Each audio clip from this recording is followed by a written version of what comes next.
chitarra alla mano a Tor Vergata il vescovo Tomasi si è seduto tra i 700 ragazzi che da Treviso e Vicenza sono partiti alla volta di Roma per il Giubileo dei giovani. Sulle note di Io Vagabondo, uniti nella musica e in un unico abbraccio, i giovanissimi hanno raggiunto la destinazione, dove Papa Leone XIV terrà una veglia di preghiera e la messa in conclusione del Giubileo. Un momento molto bello perché si trova una condivisione di entusiasmo tra tutti i giovani che si incontrano tra di loro e sono contenti di vedersi. Sentivo qualcuno che diceva a un amico: qui non ci si riesce a sentire soli.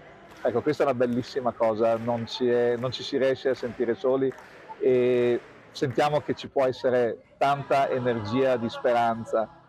E i ragazzi sono meravigliosi, hanno una capacità di vivere questa esperienza con freschezza, con profondità, con generosità. C'è tanto da sperare.